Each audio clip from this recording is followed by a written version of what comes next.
Alrighty, good afternoon, folks, and welcome to Smudcast number 344. Stop pretending bad games are good. And this is on a video from 2 years ago in April, and it's got about almost 300,000 views by a YouTuber called Worth a Buy. Now, I haven't checked out the rest of his channel, but he seems to be a game reviewer channel, and he's very passionate about the stuff he does. He likes to make several videos a week, and I think this is the video, or at least this is the time of the year where he wasn't having a good time. He wasn't finding any games worth looking at, which I find very hard to believe, because there's so many games out there, whether they're big or small, that you just have to be told what to play by your fans, by your friends. And there's a backlog. I have games I haven't even touched because they just don't interest me, even though I know they're good. So he was going through a rough time back in 2019. Now, we've been going through bad gaming years, entire years since, I don't know, 2008, 2009, I can't say. That's a fact too.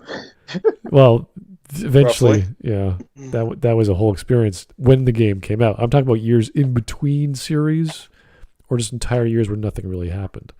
So pretty much, yeah. Yeah. We need the 90s back. The 90s, the golden age of the console gaming. Yeah, fantastic stuff. PlayStation came out. Super NES was at its peak. It was. This game was at its peak, too. Yeah, we had Sega Saturn. We had, TurboGrafx was sort of dying, I guess. What else was there? Yes. Neo Geo came out. That was a PC. very special thing. PC was starting to become somewhat of a more viable platform. Yeah, that was where Halo. We got. Oh, okay. We saw all these interesting PC ports that Doom specifically. Battlefield. Well, it started. Yeah, in the 90s. Yes. Started off with Doom and all the Doom clones. So the starting of the genres. And the starting of what we now know as like the whole modding community within the gaming industry. Oh yeah, for sure. Mm-hmm. As soon as Unreal with DirectX 5 came out, so there was all sorts of wonderful things that people were doing in the 90s that were all new and fresh. And yeah, we saw a bunch of first-person shooters, but they were all sort of fun, cutesy, kitschy, understood sorts of things. They weren't all Wolfenstein clones, even though they looked like them. The content was much different. We had Duke Nukem and a bunch of other weird things popping And up. then GoldenEye. For the There is my N64, yeah. favorite. Oh, Yes. there were some Yeah, tough. GoldenEye specifically was the first FPS to make that part of the genre viable on console specifically, and then eventually Halo would refine it to near perfection. Perfect Dark then came out later, so that was another flavor of the same style. So there was all kinds of great games, as well as Zelda. Nintendo was doing very well. Everyone was doing well, competing well, coming out with great stuff, memorable stuff. Just gorgeous things for everyone of every genre. New genres, of course, are being made. But man, fantastic RPGs. Even in the West, we had Baldur's Gate. We had Planescape Torment. People put so much passion into their games; it's unbelievable. Yeah, and you can tell even with the Ocarina of Time, yeah, the first 3D adventure game on a big scale of that genre in at large in 3D was one of the best ones ever made to this day, and it was the first of its kind. And to pull that off that is something very, very special. Right. But then, sorry, what was that, Matthias?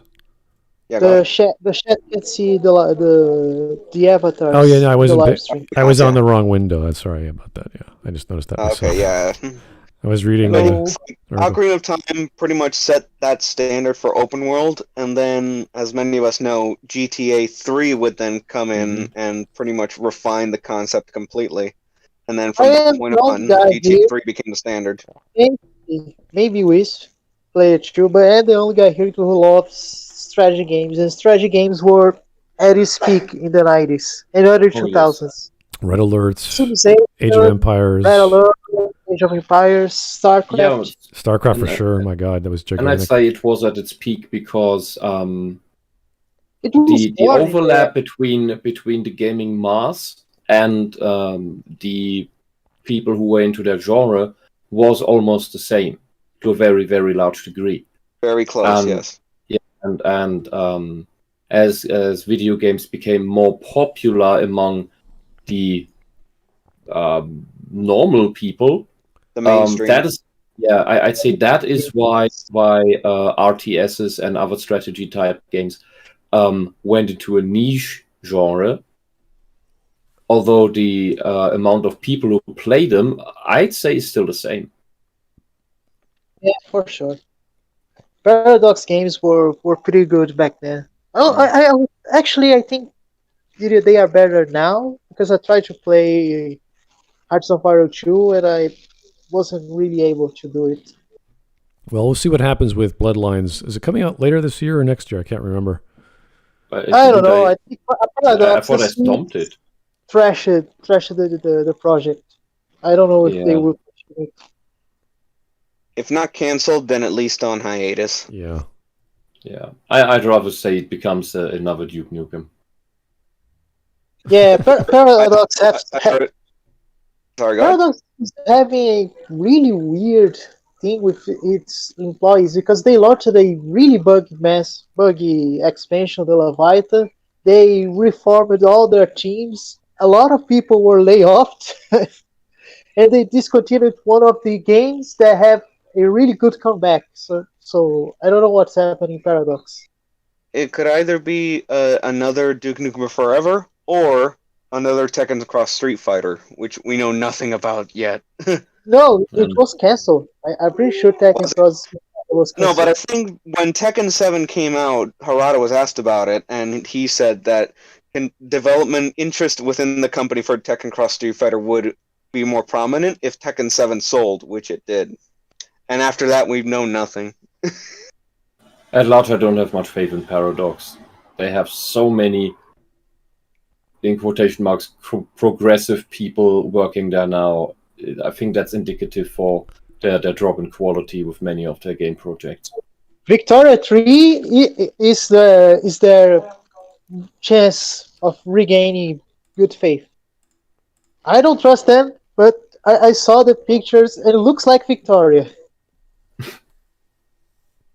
Well, there's lots of games coming out from that publisher, so not all of them are going to be good, but if they have a lineage behind them, they should be something the audience already wants. So hopefully, Paradox has a very, very scummy business model. Yeah. The Release unfinished game and then release $5-10 DLCs of minor quality. One of my favorite Paradox games, Crusader Kings 2, which is actually really good grand strategy games, is $300 all of the DLCs. Holy crap. Yeah, the base game you buy is bare bones. That's why they made it a subscription to have access to the DLCs. All right, so there's all kinds of games out there which are fun to play, arguably, and their monetary or business model, rather, is not the most acceptable to the average gamer. And we've been seeing that with Kickstarter games, with games that have been extended their life with DLC, and even pay-as-you-go games, so subscription games. But Destiny 2 is free to play, but there's always that extra pack you gotta get for extra content and extra bonus drops and all this other junk. So there's all different models for the. I'd say Paradox's business model is one very, very, very thin step above loot boxes. Yeah, Stellaris is one of their most expensive games. They are not like a train simulator game that it is on Steam that all the DLCs is $1.2K to have it all. Oh God! I'd rather buy a car. All right, so anyway, let's get to this gentleman's opinion on 2019 gaming and why he was so frustrated. Let's get to the super chats. Vladimir Dragunov, alternatively, stop liking things I hate. The problem with that is this guy doesn't really give too many examples of things he hates. He just sort of just gets fed up. So there's maybe one or two he mentions. It's like, all right, we could argue about that. That's fine. And Mike Testa, yeah, I did check my screen. I was on a different panel. Thank you for that. All right, good to go. 15 minutes and a half. We should be fine. Shouldn't take too long. Anyway, get ready for a ranting Englishman. If I offend anybody No. with this video, then hey, look, No, I'm sorry, that's all right? I don't mean to offend anybody, but I'm going to be frank. I don't mean a person called... Just let's get serious, shall we, about games. Do you know something? I haven't done a review this week, and there's been a damn good reason why.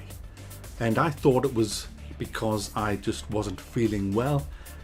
Because what happened was, guys, I had about 2 or 3 games that I was going to review this week, and when I tried to play them, or even thought about playing them, my brain was like a trip switch. You know when your electricity trips, you overload it and it trips? Well, my brain was tripping, and I was like, what? I can't, what? Let's try again. And my brain was just trip, and I thought, you need a break. People were saying, Mac, you need a break. I probably do need a bit of a break, but as the week got take on, a drink. I began to realise that it was something else. It seems like Scottish. It dawned on me yesterday that the reason this was happening is because I am just fed up of shit. I'm fed up of shit fucking games. I mean, on Friday, right? This was the thing that did it on Friday. I was due to review Days Gone. Now, obviously I don't get sent press copies, so I was all ready. I got up, got ready to go to the shop to buy it. Before I left, I had my shoes on, everything. I was literally about to leave, and I thought, just go on YouTube and have a look at that game, because it's been out now a few hours. There'll be lots of gameplay. Just have a look. Just see what it is. Because I don't watch hype videos unless people ask us to react to them. So I hadn't really seen what it was, so I went and watched some gameplay footage. It was so bad that I took my shoes off, got changed again, and decided, fuck that for a game of dominoes. I ain't going anywhere near this rancid pile of bullwang. It's one of them games. Oh yeah, the developers have got the handbook of how to make a fucking game in 2019. Well, it's simple. You must roll across the floor like a fucking buffoon, avoiding any damage while you do so. Oh, you want to just roll your head in Unity. Molotov or hand grenade? Hey, that's easy. Hold down that fucking button there while a big arc comes across your screen with a cross at the end of it saying, hey, if you fire now, that's where the will land. Then you get pounced on, something jumps on your face. Ooh, spam X, spam X. Then you bring on a boss. Oh, there's the big boss. Stompy, stompy, stompy, I'm the boss. How do I kill you, Mr. Boss? Well, you see that little red patch up there? You gotta shoot that. However will I do that? Well, I'm gonna telegraph 4 fucking spam moves to you, and what you do, you roll across the floor like a fucking bell end, and then once I've done the move, I'll go and that gives you a quick second to aim at my red fucking arse and shoot it. How was that for game in 2019? It's all, at least this is all a decent laugh. People lap it up, and people review these games and give them 9 out of 10. Come on. Fuck off. Is that it? Is this where we are? Is this... So what game is he talking about? Days Gone? Days Gone.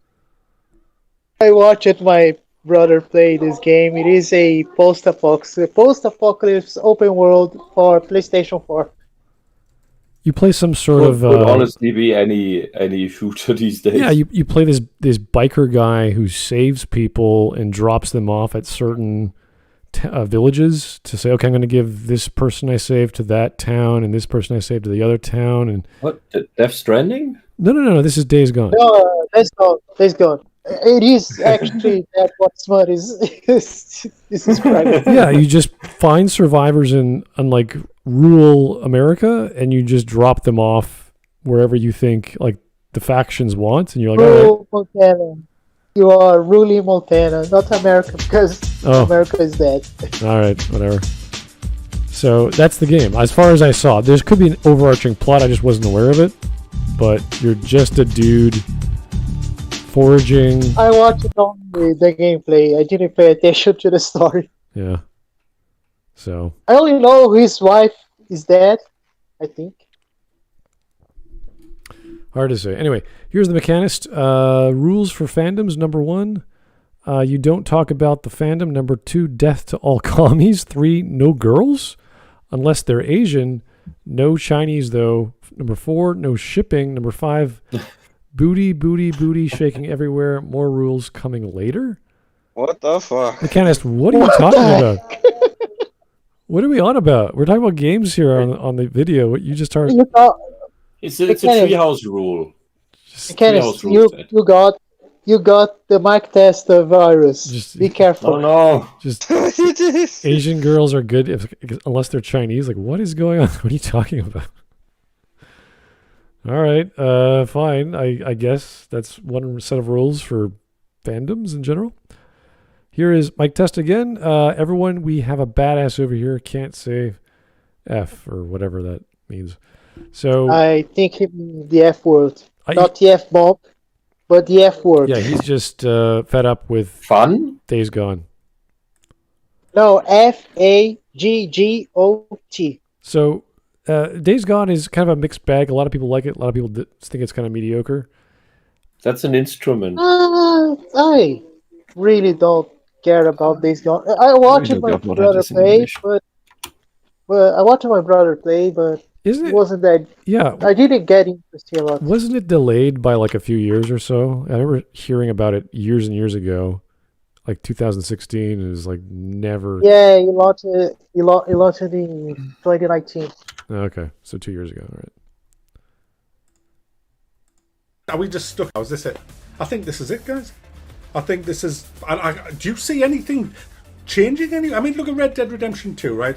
I reckon Rockstar Games must be so fucking angry. Because What they if spent Hawk how was many there? years writing that game, making that game? 7, was it?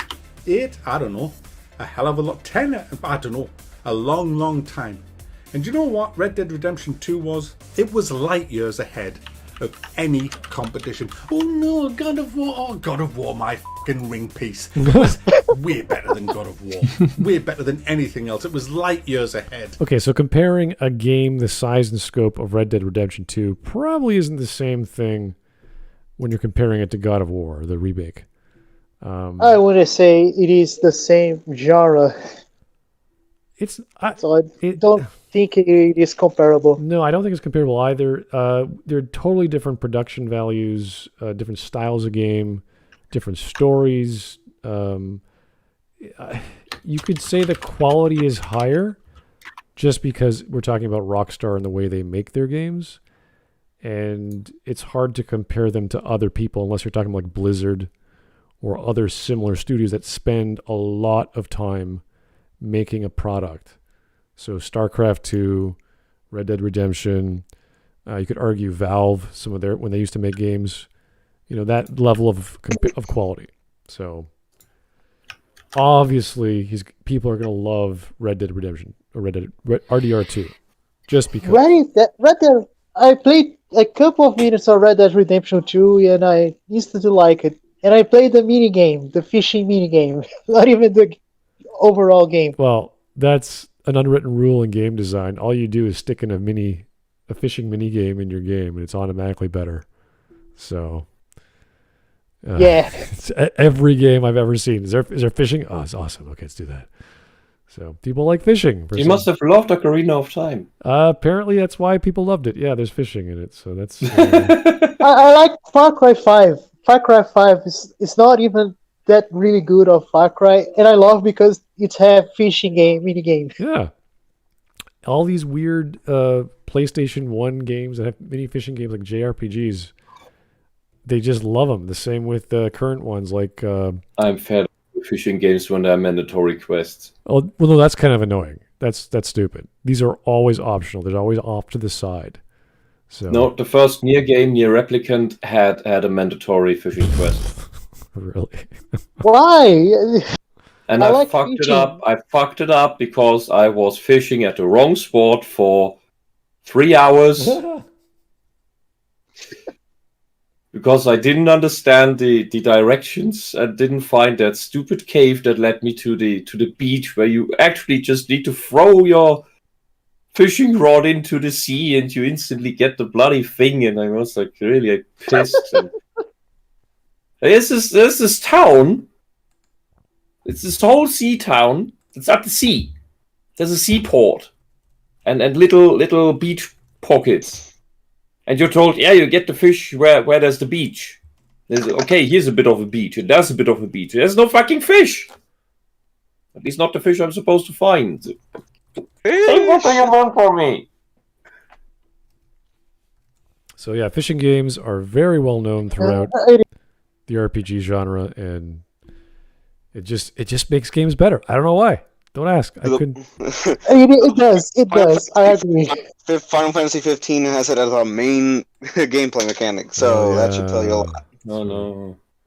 If you have a fishing minigame, it got slightly better. It doesn't make you super better. It's kind of like the EA idea of we'll just add multiplayer to all of our games to make them sell more. Whereas back in the day, it was like no.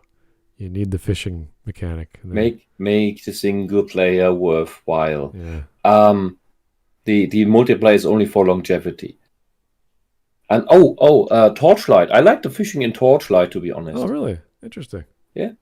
Torchlight's you haven't cute. played that? I like Torchlight. Yeah, it's a very, very little, very small mini game, but it keeps you nervous because it gets you have to circle the button, you have to push, and then there's the bubble ring that gets closer to the thing, but it doesn't just get closer. It sometimes gets larger again, and it's like just add it just a pixel more, and it gets bigger again. Like, well, no, I heard it was great. Torchlight. I love that. As much as I love Far Cry 5, Far Cry 5 is not a real game because it is a compilation of mini games.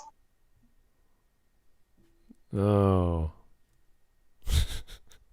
Smut, you wanted to say something about Torchlight? Yeah, Torchlight 3 wasn't well received for whatever reason. I didn't know. I never played it, so.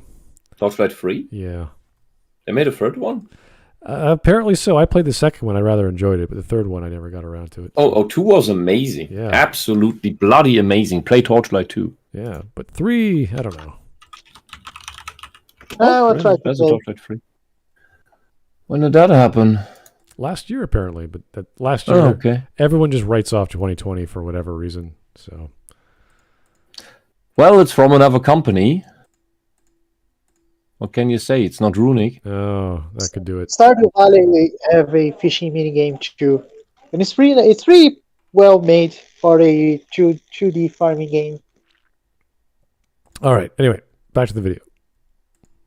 Of else. That was the trouble with it. It was just a proper fucking game. All right. So the guy's like, I would not put Red Dead Redemption 2 on the level of your average proper game. This is like a decade in production almost. Rockstar does these big titles the same way Blizzard used to do. So if that's what you're talking about, then you're just going to buy the biggest AAA titles you could find. And I just looked it up. Torchlight 3 was done by Perfect World. This is which is a Chinese hellhole company. Like, no bloody wonder. All right. Okay. So his standards are a bit different. And open world gaming, turn of the century, survive. What would you call the other subgenres? It's like it's just cowboy game, shooter, sim, whatever. Yeah, there's all kinds of elements. So, comparing Grand Theft Auto to like Metroid, you're like, that's a bit different. Like, you can't quite do that. And not to say Metroid's bad, but when I think of Metroid, I think of side scrollers. I think of like really cool 2D space adventure games. Metroidvania. Prime is a whole other ballgame. Prime is a gem. It's a magical gem.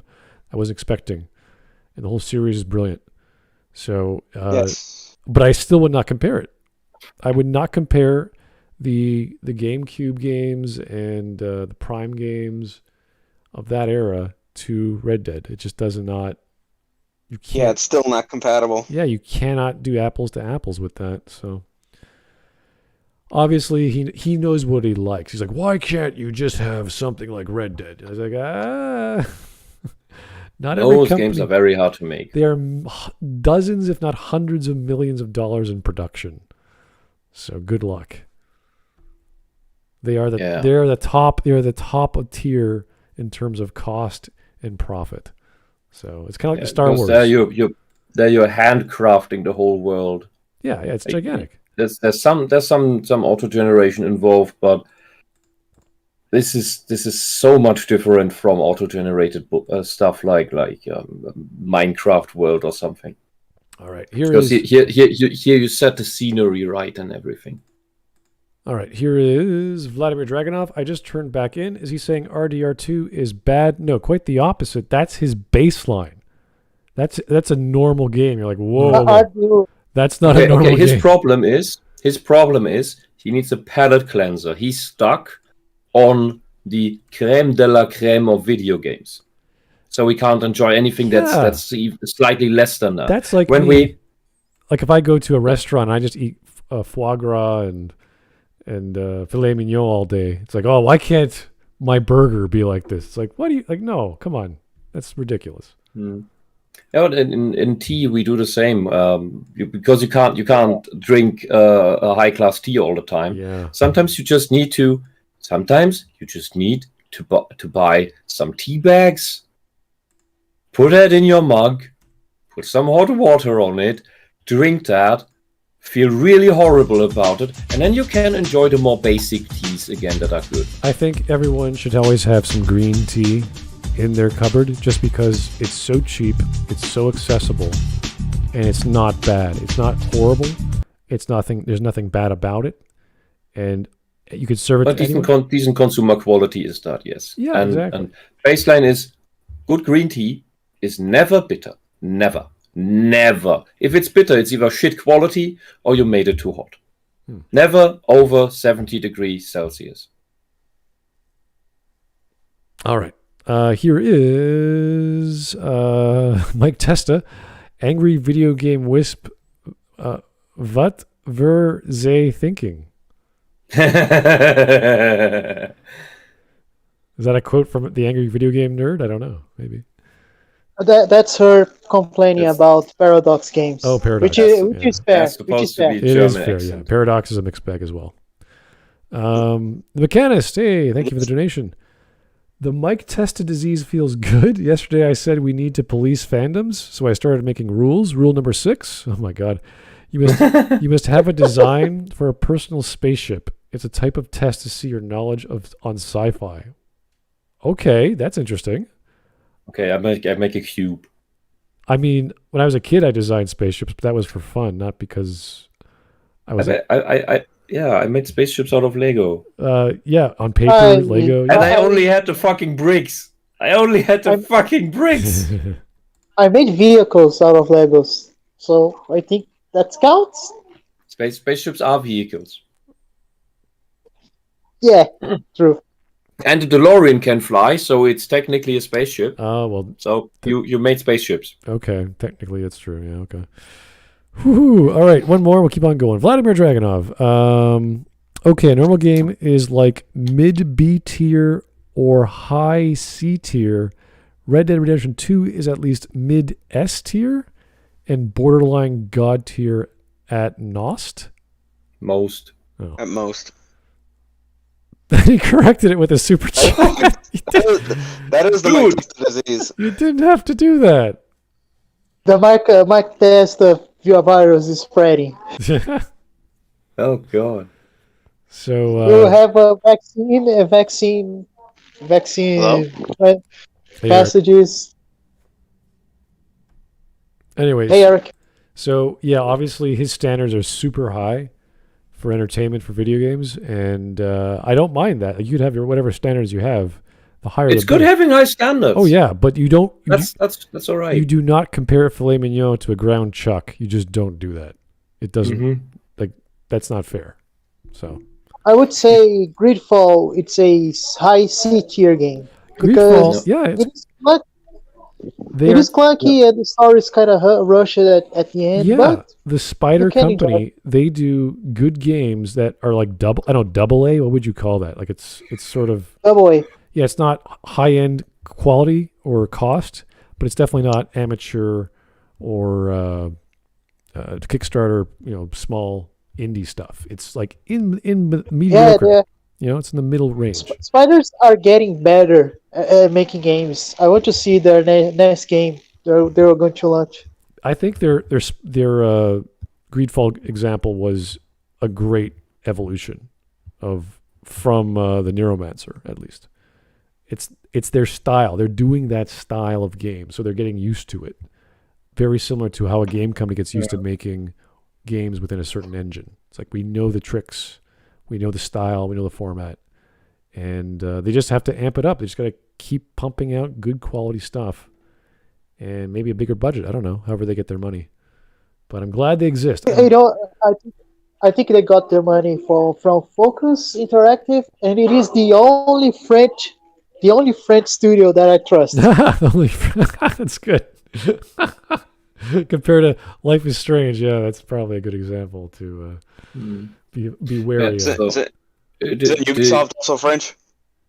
No, Ubisoft, it's half Canadian, so you can't trust them. It is in Montreal, so it's French Canadian a bit. So, but there are studios in Toronto as well. So they're a global company, so they are in Europe as well. So Spiders is a great, I'd say, really promising studio that I really want them to make success. You know what? For whatever it was worth, Neuromancer I thought was a good attempt at doing a budget Mass Effect or BioWare style game, and it wasn't great, but it wasn't horrible. It was like this mixed bag of weird and cool and bad. So a great fall is these two, because it is colonial magic, weird Celtish mythology with guns. I love it. It's fantastic. You have like with guns, flintlocks that are like pieces of artillery. Just bam, you just massive explosions. I love the big swords, these Zweihanders. I use it a lot of the Maltantes. All of a sudden, German swords. Like, why not? Yeah, sure. Just throw those in there. Yeah, it's kind of fun. It's a weird, quirky, magical fantasy colonial game. Colonialism game, and I think people were arguing because it was about colonialism. Yeah. A lot of people got really mad. I didn't, because I like the period of history. I know, and that's the funny thing. It was a really fun game to play, at least for me. I don't know, because it was not as big budget or as well known as BioWare or whatever. It didn't get as much acclaim or attention. So all the people bitching about colonialism were like, "Yeah, whatever. You're a weirdo. Like, shut up. Who cares? Colonialism. Ooh, scary." When I hear that, I've started to hear Satanism at the same time. Colonialism, yeah. Because this is just like it's the satanic scare, it's the colonialist scare. Just shut up. Yeah. But they did have a reason to colonize the Welsh island, because there's a big plague on the main continent. They are there to find a cure. That was the problem with the plot that I had the first few hours, because I didn't understand. Because if you just start the game with the basic cosmetic face, you have this tattoo on the side of your face, and I thought you were infected with the plague. And I was like, "What? I gotta cure my. Like, that's a great plot. I'm infected. I gotta go find the cure. I'm dying. It's on my being. I gotta figure this out." No, your parents have it. And they're on the verge of death. Like, oh, I gotta save them. But no, it's gonna take so long to travel. By the time you get there, they're probably dead. It's like, oh, so that sucks. Like, and it's only a guild that uses the ship. Nobody knows how to use them. Yeah, it's only the Nautics. Bit of a lost opportunity there, because usually you have a character who's afflicted with something, and they're the ones that all the focus is on anyway. So why not infect them with the disease? And unfortunately, well, there is an explanation for the tattoo on the side of the side. But I won't spoil why he had the tattoo. Yeah, guys, honestly, play the game. It's not amazing. It's not bad. It's fun. You'll like it. You'll find your gameplay style. I recommend it. It's like playing. It's almost like playing Dragon Age Inquisition, almost, but better. Okay, which is not saying. I think of it like when you make the food analogy. There's junk food of games. You don't want junk food. Yeah. Then there is nutrition. That is just stuff you eat to have energy. Yeah. It's not bad. It's just something that's okay. It's good. Okay, to pass the time. It's a little game or something like Salt Android Cactus. It's great. I'd almost say it's nigh perfect, but it's not a AAA game. Yeah. So it's a little thing on the side, and then you have the good stuff. The good stuff is an experience. Well, I would say Greedfall is one of those burger joints that's off to the side. No one really knows about it. It's got some really nice patties, and they give you a really great order of fries on the side. The burger's not the best. But I would say actually that Greedfall is the sandwich that you make in your home. It's not really good, but it's not bad, but it's not great either. Okay, all right, that's fair. Anyway, back to the video. They must look at that and think, well, do you know something? We spent all those years making that. Yeah, we got 9s out of 10s with it. But so did they, and they sold just as many copies, and they were only on 2 years with their fucking pile of 101 fucking AAA bullshit. Okay, so he's comparing the scores from IGN and all these other places that handed out 9s out of 10 for, 5 years straight. And it's funny because...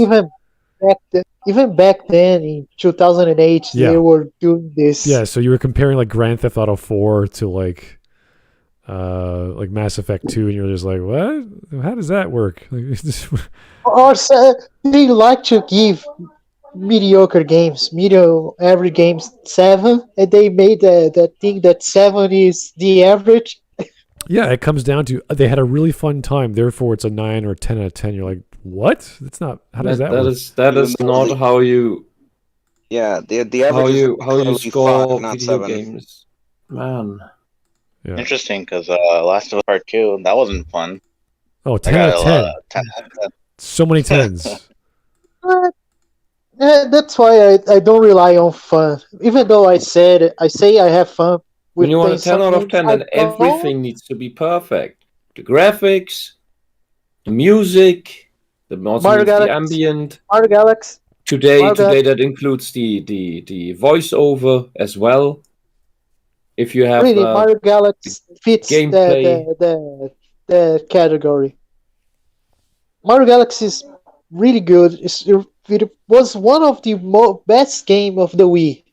To be fair. 2007. Yeah. Yeah. God, I feel old. They made they placed Mario Galaxy on that collection for the Switch that now you have to buy with $200 because scalpers. Yes. All right, here's Nintendo are idiots sometimes. here's Mike Testa. Just me, or did Wisp seriously say Android Cactus? Yes, Assault Android Cactus Plus. It's a neat little game. It's a twin-stick shooter. Great, cute graphics, good sound, good pacing, good, amazing gameplay, very tight, and good humor. It's great. It's great for in between. All right, give it a shot. I think it's just $10, and when it's off, it's $5. Get it when it's off. All right. I think it's the only great game that company ever made. But yeah, I wish they would make more games on that level. So is he saying Red Dead 2 is bad? No, he's not. No. Red Dead is his baseline. His standard. Here's my standard. That's his minimum standard of good. Red Dead is his base standard? Yes. Even though there are at least a few games out there that are better than Red Dead. Fight me. I didn't saw those games. I'm pretty sure they exist, but I need to play them. Can you give examples? Well, I mean, there's games that have like better online mode because hardly anybody plays. Oh yeah, Red Dead Online is really trash. It's really it's worse than GTA Online, which is bad too. Well, there's barely any anything that you can do in the online mode. Because I was really excited to like start robbing stuff and working with people, and there's just kind of nothing there. All right. And then I saw earlier in the video that he was talking about what was it, Battlefront? Yep. Was it the remake, right? Not the original. The EA ones, yes. Yeah, those are pretty bad because. Well, initially, but even I can admit, as a fan of the originals, I can admit that Battlefront 2 eventually did get better. All right. Here's the McCast. Yeah. Thanks for the donation. I built my own spaceship out of Legos. I based it off the B-17 bomber and gave it the same color scheme as the Orca from Jaws. Cool. Nice. Oh, you had access to color schemes. I like the Orca scheme. Black on top. I only had red and bottom. white bricks. Red and white. I only have mixed match colors. In Soviet Germany, the bricks are only red and white. Okay. Oh. You can only make Soviet trucks with the bricks. It was like the Lego there was movie. there was no Lego in Soviet Germany. Okay. We got our Legos from West German relatives who brought them to us in gift bags, and that was that. Cool. Wasn't the East German had those luxury markets for the foreign students? Luxury markets? We had markets? Yeah. What? Oh no! I We think had black markets. I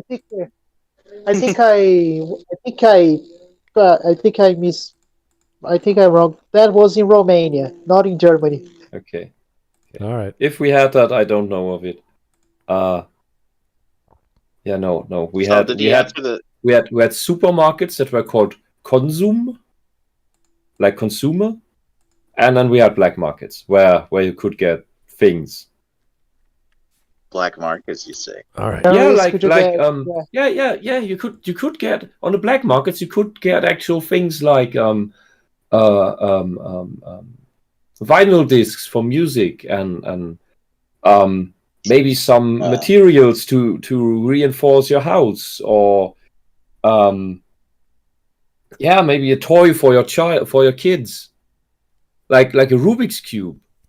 And since we couldn't get these toys like that, some parents were inventive and just made them themselves from wood and some other things. But yeah, our black markets had such contraband like vinyl and bricks and pipes and Okay. and the jeans. To be fair, Lego did start with wood, but because of one occasion where all the wood burned down, they switched to plastic. Yeah, that's what it is. That's what a black market in a communist country looks like. Oof. No drugs, just can I get some bricks? I will need some bricks, man. I can give you I can give you these wooden pieces that I made as a toy for my kid, but my kid's grown up enough, so I can trade them for these bricks. No. Are you sure they didn't sell nuclear bombs like all the black markets? More likely you get a car on the black market. Like in East Germany, you waited more than 2 years to get your car. All right. So has this YouTuber explained what he means by stop pretending bad games are good? I don't know. Maybe we'll get to it. Yeah. He's just ranting. Began with Days Gone. Yeah. Well, at least from a point of reference, the ones I can recall, at least being a big example, some of them being like E.T. from the Atari, Superman 64, Sonic 06. Those are just a couple of examples that are coming to mind. So if those come up as part of his argument, I'll at least give him the benefit of the doubt for now. Yeah, like you don't compare. Those are the biggest culprits. You don't compare Days Gone to Red Dead. That's just silly. You compare Witcher 3 to Red Dead. You could do that reasonably, but like these are different. Well, isn't The Witcher? You can kind of compare Assassin's Creed to Red Dead. You make your own decisions in Witcher, and you can. There's a lot. There's crafting. Yeah, exactly. You can do that with the big games. Even with Witcher 3, it's kind of a different genre from Red Dead Redemption because it is so big. It is so big. And have a lot of overlaps with Red Dead in terms of minigames and other types of features.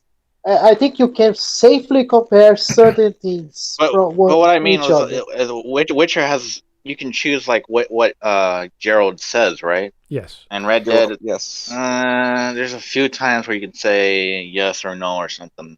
You know, you got like two options of what Arthur should say. Also, Witcher can go more into the fantastical with the magic and the mythology and shit. Yeah. I would say that even if you can compare The Witcher 3 and Red Dead Redemption 2, I would say that it is a good comparison. It is a really small and really flawed comparison. If you compare Red Dead Redemption to GTA, is Witcher a shooter? You get a crossbow, but no, it's not a shooter. You should have crossbow, but it's not a shooter. Sorry, I mean I'm not trying to be mean. I'm just because I don't play Witcher, so like I don't. What I'm saying is the level of production and the stuff the stuff you do in the game is very comparable. They're not obviously different genres. They're both open world. You ride on horses, etc., etc. So there's enough similarities. Yeah, that's okay. That was I was going to say. There's an overlap between the two games, but it is small. It is small, but not so small for other games. Right. You can in that sense you can compare it to Gothic. All right, let's keep going. Gothic, only play Gothic in German. Don't play English unless you want comedy. Really? It's also a comedy in it's a comedy game. It's comedy in German too. It's probably just not as bad a dub, I guess. So satire? Like parody? The German texts are full of spelling errors and punctuation errors. All right. For one. But yeah, let's keep going. Well, if you like that, in early Final Fantasy has that shit left out and sideways. If you want to know more about Gothic, watch Metal Game video. He does a really good job showing the game. All right, just play it because Gothic is brilliant. All right, let's keep it on. Yeah. So we made 3 games in the same time as we made Red Dead and made 3 times as much money. And guys, that is the problem. Because you have all these reviewers who are just giving everything a fucking 9 out of 10. Honestly, if it's shit, if you have a shit game, 7 out of 10. 7 out of 10, shit game. If it's absolutely dire, 6 out of 10. If it's pretty good, 9 out of 10. If it's very good... Okay, I'm not interested in what the critics think. Like, I don't know why he's going on this diatribe about it. I do believe him that people are just saying arbitrary numbers, and that is pointless. Yes. Yeah, it is a problem. It is a problem. It is a problem. Right, but there's like IGN, GameSpot. Yeah, because your final score shouldn't be an arbitrary number. Your final score should be an. If you want to make a video criticizing the critics, yeah, let's talk about that. Explain why critics are nut jobs. Why they only go for like the feel, the themes. Yeah, but I know, but this is a rant. This is a vent off. We can't criticize the rant because rants are normally not really that well scripted or well structured. But I can see what he's coming from. He's just venting off because at the time, at least. But that's what I mean. I want to know who is pretending that bad games are good. Well, IGN. Hopefully, we'll get to it. Because like I don't think the critics are the majority of the gamers. No, Well, Yeah, but they are it's not. I don't think.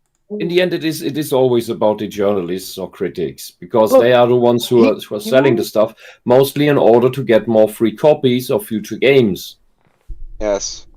So they're giving them out. he could It's talk- another reason to give uselessly positive scores and reviews. All right. Which that would be pretending that bad games are good. In a True. way, yeah. But yeah, Okay. because they're not putting any proper metrics to anything.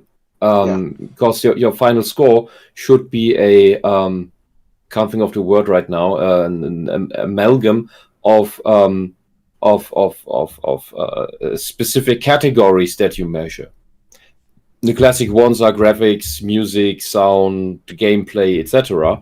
By which gameplay should be the most important, and then the others come in. If you have a story game, put that you take that into account with that. Like you maybe need genre specific combinations of these to get to your final score, and people aren't doing that anymore. I don't they see just it say- like to this. do that anymore. No, 'Cause they'll They just say blacklist you, pros and apparently. cons. They just say When place pros Yeah. and cons. When was 1, this video 2, 3, uploaded? 4, 5, 2019. 2019. Yeah, and I those think most specific people were catching on subcategories. to this. And to this those point. specific subcategories, they will always be somewhat subjective, of course. We can, if we ask like 10 people about what do you think about the graphics of this game, without getting into the technicalities, they will give you thoughts about it and maybe a guessed number. But if you take then these several categories together, your final score will not be purely subjective, because it will be it will not be this is a 9 out of 10. No, because there's this one category that pulls everything down because it's shit. It will be backed up to things that you can point out and say, hey, look, this is something that is really weird in this game. Okay. So, And Mr. X, the whole easy mode for journalists, that's not even a new thing. That was even in the early 90s when easy mode was invented. I don't remember the game. Might have even been a LucasArts or Sierra thing. When easy mode was invented specifically for game journalists, it was advertised as a feature for game journalists. I don't remember the game. I think it was some adventure game or something. Spider-Man PlayStation 1 had No, it was hit PC. mode. It was PC. That was up here. That was for PC too? There was no That's nice. PlayStation. I'm talking about really old times. Had a screenshot at some point. Maybe it's even Really, one of really old times. these 2,000 tabs I have open. In really old times, the Stone Age of gaming. Sierra Yes. Games is ancient. Okay, fine. Anyway. Stone Yeah, when Age, you were like, mining the Stone Age pixels of for your gaming is games in the Atari. pixel It's not even- mines. All right. Stone Age Anyway, of gaming, Atari. It's not let's even- keep going. It's fine. But we're making good time. Let's keep that going. Good, 10 out of 10. Now you think about that. If you take a scale from 1 to 10, 5 out of 10 is average. So that's the middle. That's right in the middle. 5. Anything below 5 is below average. So if you have a game that's bad, it should always be below 5 on the scale. Depends. Do you count If you have a zero? game that's good, it should be about a 6. Maybe he's pushing a 7. If it's a very good, you're getting into the 8s and the 9s. If it's absolutely perfect, which no game is, and that's why no game should No, ever Mario get Galaxy. a 10 out of fucking 10. Elements of a game. He's I not can't judge wrong. Mario Yeah. Galaxy. It was the only game in my life that made me You can nauseous. absolutely nail something with Yeah, the man, on sound, these points 10 he's saying right now, he's But not wrong. Overall, getting everything right. Well, No, he's all not. he's doing is ranting about the lack of a scoring system per website that do these one. And we've argued about this for decades. Like, what's a 10 out of 10? What does that mean? How do you gauge your values for your criteria? Like, what is your criteria? And it's always arbitrary. It's always like the journalist has full say in what they're going to do, how they're going to review it, what they're going to talk about, what they liked, what they disliked. It's never 1 point for graphics, 1 point for design, 1 point for there isn't a standardized system that the There's never website's using. consistency either. Yeah, so I don't know why he's now arguing or getting angry about it, because this has been going on for forever. So Yeah. Well, that's what I mean. In the- Most people in are the picking up age on of- this. 2000s. Every time the you age of- criticize Really? the game, it's like you get blacklisted for some reason. And in the age Like of real paper-based criticism. gaming magazines, each gaming magazine had its own metrics in its company internally. That worked, but what's happening now is just arbitrary crap. yeah, as plus you say. every genre of game has its own criteria. You can't gauge a puzzle game for story. Like you don't Yeah, but gauge. nobody's doing that. Well, that's what I'm nobody- saying. You nobody- have to change your criteria per genre. Yeah, So- that's what you would do if you would take the job seriously. I agree. So I want Total Biscuit back. yeah, well, I think is it ACG Gaming who does that? He actually has a scoring system, and he tells us what it is. Like he talks about sound. He'll talk about audio. So there's music, there's sound itself, and then there's voice acting. And he'll keep going down the list, and that's how he gauges everything on a numerical system.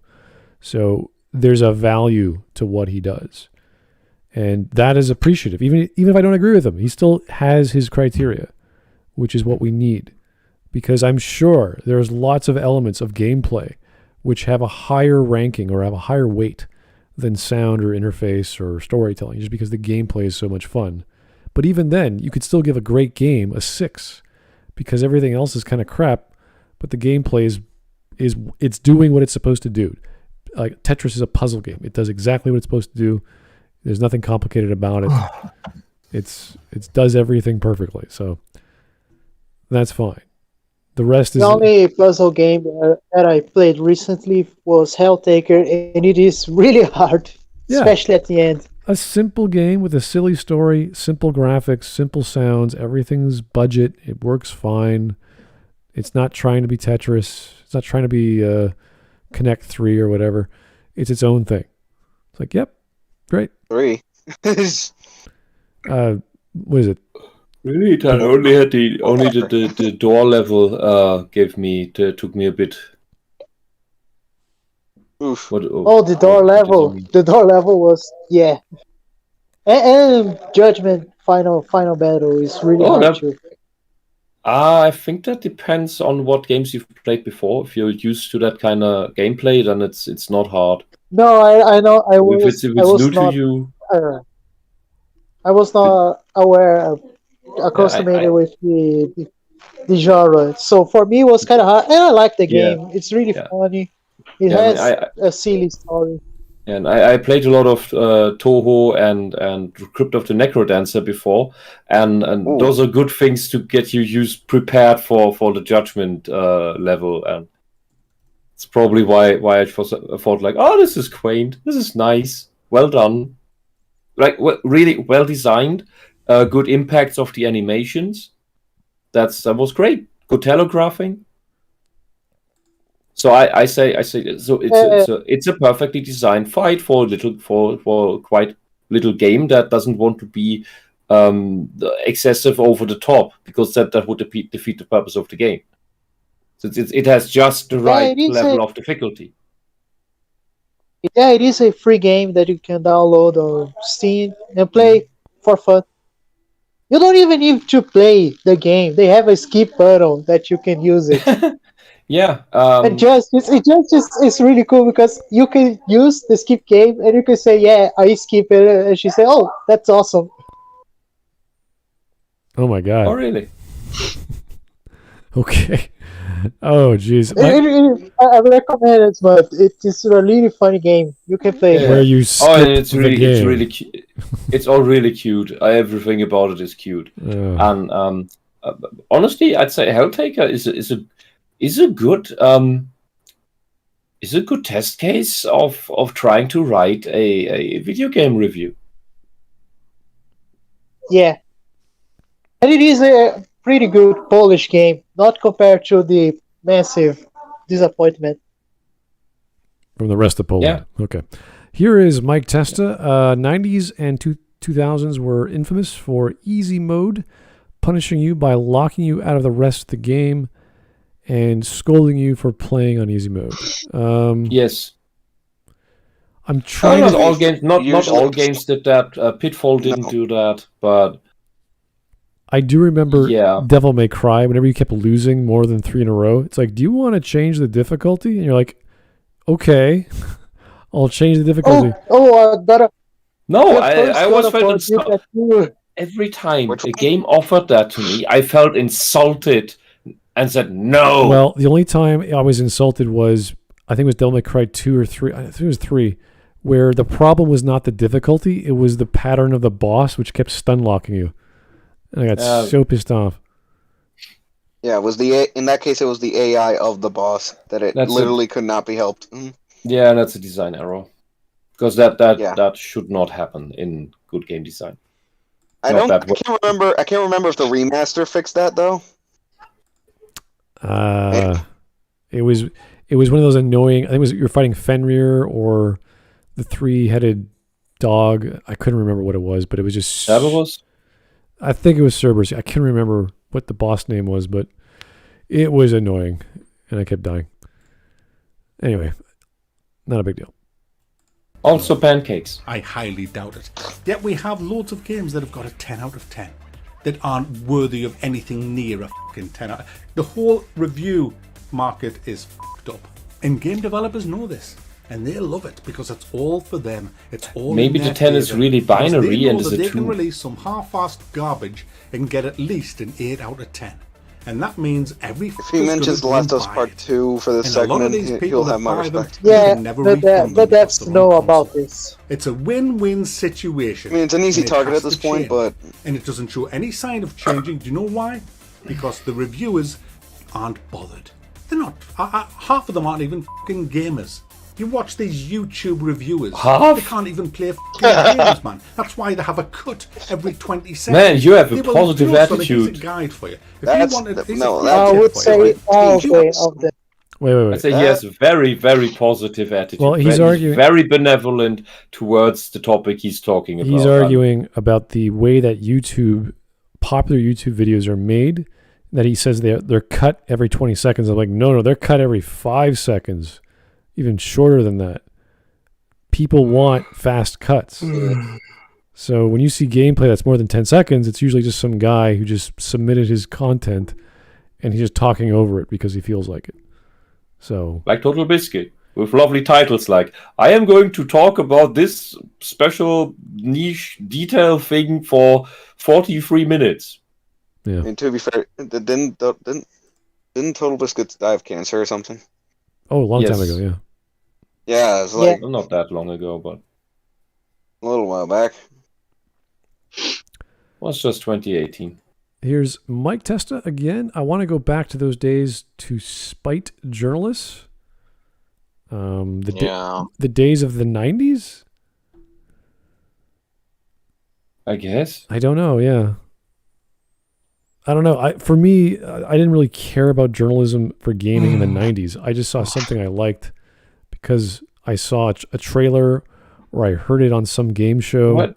And I was like, What? that's Chrono Trigger. What is that? I want that. And I didn't even... You privileged people. Yeah. We had We game, didn't have we had- anything like we had that. game shows in the 90s. We needed the fucking game magazines to know what even exists. And that's the kind of marketing that puts Sega on the map in America in the first place, trashing Nintendo. To be fair with myself, I was a little toddler in the 90s. Was not even an adult. Well, the shows were bad, but they were the only thing we had. So it was like, video games, wow. And you watch that on Saturday morning, and it's like, okay, that's weird. But they'll have like a random 20-second clip of some guy talking about a JRPG. I'm like, what's that? And it was a Chrono Trigger. And as soon as I heard that synthetic trumpet for the intro, I was like, oh, that's awesome. So and then like televised programs promoting games, like things like Nick Arcade and weird things where that show stuff. off the actual games. We hadn't any of that. We needed the fucking magazines. Well, there was When it was Nintendo PC, Power. then I had demos with them. Nintendo Power was kind of weird because it wasn't just advertising. It was like, here's a cartoon of Zelda and Mario And here's an editorial. Which in itself was advertising. No, it was because I don't know about Nintendo Power if that was in here too. Here we just had the Club Nintendo magazine, and that also had the cartoons once in a while, and those were officially made by Nintendo cartoons. They weren't like the Japanese animes. Yeah, exactly. They weren't that bad. They were drawn by the original guys who made the games. So. Yeah, stupid jokes in them, like Mario Wasn't that needing a toilet brush that opens dimensional gates or some bullshit. Like, what the fuck? I saw a clip of this cartoon. The movie we got wasn't that much better. No, don't talk about that. Let's be honest. That was not an official Nintendo product. No, the Super Mario Bros. Movie, yes, it was actually. What? They just don't want to talk about it. Oh my god! We should do a movie night. Oh, we should do a movie night on Super Mario. Super Mario Brothers. Why? The movie is an official Nintendo product. Because it's a cinematic masterpiece. They just want to forget about it. That's the thing. And it is watchable. It just has nothing to do with anything. And there's also some official Nintendo pornos or something that they own that they have locked in the vault as well. What have they locked in the vault? There's some like Nintendo pornos that Nintendo actually owns. I again didn't hear it. No, I'm not joking. I know they own a porn movie from Super Mario. That's all I know. Basically. All right. Okay. So here's my test one more time. The days of easy modes that punishes people evilly. Easy modes. Yeah, I think that you had variants of that would only let you progress to a certain point or something. Really? Or that where the easy mode only reaches to a certain point, and after that it's like normal or hard all of a sudden. Well, I'll give you an example, but some games did that.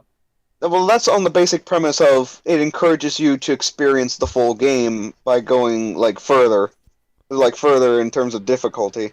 And that it'd not just be a puss. I would have to see an example. I can't think of one off the top of my head. So I think there's modern games that have scale difficulty that you can start on easy and over time will get hard.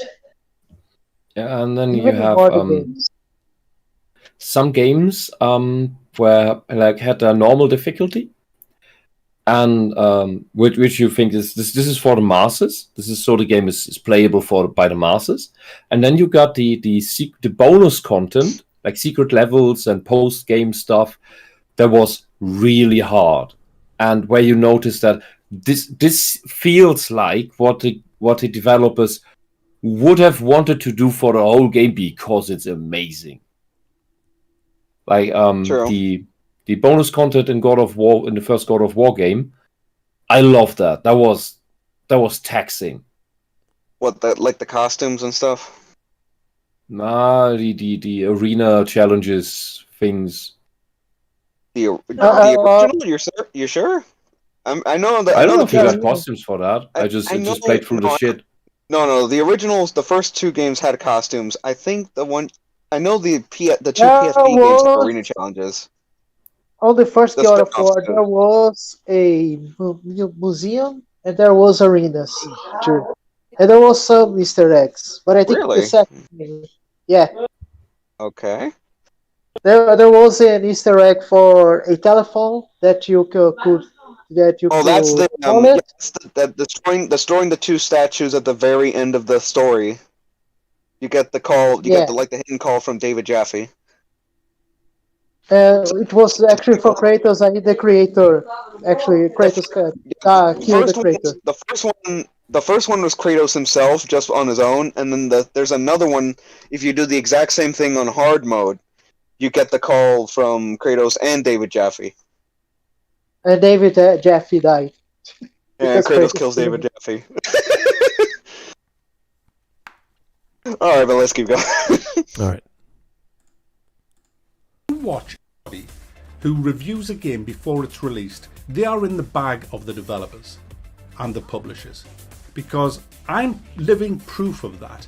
Because none of them ever send me games. I got sent Mortal Kombat 11, but it wouldn't unlock until the game had released. They wouldn't risk me doing a review of that before the game released. And I don't get any of the other AAA games. They all boycott my channel. And they boycott my channel for the simple reason is because I will rip apart all their shit. And they know you will be honest, so and they don't like that. Because that can be damaging to their sales. They only give it to people they know will never rip their game apart. I don't think this is a big deal. They boycott my channel. This isn't an issue. Whatever. I wouldn't call it boycotting. It's just that it's just they only want to give their copies to ass lickers. Yes. Yeah, but it involves which shows the corruption in the industry. They also don't want all their shit getting spoiled. Mm-hmm. Well, in that case, you would really only go to trusted reviewers. Well, you would have signed NDAs, you would have embargoes, and you would get sued if you did that. So yeah. That's the thing now. Pretty standard. Like the guy who leaked part 2, didn't he get sued and prosecuted? I think. I don't know. Even then, if you could, it was him reporting on a leak, but the real issue from that is that he didn't show anything. It was just describing shit. That was the issue. Yeah, that can as well go against the NDA if it's story stuff. And I'm pretty sure there was footage. I mean, everybody was posting. Yeah, and that aside, an NDA does not help you against someone leaking something anonymously. You will not know who did that, which is why if it's about story elements that you do not want to be spoiled, because your game is heavy on that, you will only give your review copies to very trusted reviewers. For which the scoring is irrelevant. I don't think you want to be sure they don't spoil anything. I don't think his channel is boycotted by anyone. I just don't think they want him to review their stuff, and he's not that. Yeah, this is something else that isn't too relevant to the current topic. Yeah, and he's not entirely wrong. It's just it's not too relevant to this. A lot of reviewers don't get the keys for the AAA games. Yeah, it's not a big funny because I remember when Fallout 76 came out, they gave Young Ye the like special edition or whatever. I think even then he still ripped the game apart. Yeah, they did. He would rip it apart. That was so funny. Yeah, at least he got a little bit more out of it compared to most people. A product worth like what, $200? He got what, a nylon bag and a helmet that you can wear. Doesn't make the game any better. Yeah. Anyway. Sure, they might not score it as high as they want, but they will always be sympathetic to it. Hey, it's not that great a game. It's probably worth waiting until it's in a sale. But hey, man, there were some really good things in the game that I really enjoyed and all this. And so it's a sympathetic kind of way of saying your game's fucking shite. And so people buy because of that kind of stuff, And that is a problem. So if you're watching any kind of review that comes out before the game is released, be aware that it could be a fake review. The second thing you should watch is the gameplay, because if there is a cut every 25 seconds, say, or 20 seconds, there's only one reason that would ever happen. And that is because the person who is playing the game does not want you to see how bad they are at that game. Take a driving game. I don't think so. Again, this is YouTube. Maybe in 2019. That can be a point. It was different. But honestly, if you watch a game review, it's very fast cuts. And it's not because the player's bad. The case of Cyberpunk, CDPR said to not show the bugs. Well, that's another story. Well, and you can't show anything. That's a special case. That's a whole other bag of crap. With average games, people reviewing games that have bugs every 2 seconds, That's just how they clip their videos. That's just how they make their videos on YouTube. They have to attract people to keep watching the video to the end. So, I mean how they cramp a review in 10 minutes. Yeah. Yeah, it's not like, 20-second clips. It's like 5-second clips. It's really quick. IGN does this. All the GameSpots, they just throw a bunch of quick cuts. And if they're lucky, it lines up with what they're saying, which it should. Anyway. What reminds me of, like, if anybody talks bad about the game, don't they, aren't there companies that will go after you for some reason? No. There's been plenty of bad reviews on YouTube of people slamming a game on IGN as well as GameSpot and these other places. So it's not. I know one company that does blacklist if you say bad things about it, and it's Creative Assembly. Those guys hate when you bash the new Total Wars. They blacklisted Republic of Play. Republic of Play, it's a chill dude. I mean, there's plenty of bad reviews out there, or 7 out of 10s or 6 out of 10s from IGN. So it's not a big deal. The problem is when you get the big names like The Last of Us, it's like, whoa, how can this game get a 9 or a 10? I think IGN originally had an 8 out of 10 or something like that, and people were bitching it wasn't a 9 or it wasn't a 10 because whatever. And like, wow, they had the balls to do that. I think they updated it to a 9 later, but the fact that someone was honest and said, yeah, this is a quality product, but it's a horrible game. Like, oh, it's interesting. What does that mean? Well, that happened with Uncharted as well. If we remember the last video. Right. People were bitching to get a higher score. Right. So, No. Uncharted is not a game. So we can't use it as an example. All right, not a real video. Okay. It's not a real game. It's a compilation of mini games. A year ago, damn. We're pretending that it's a video game.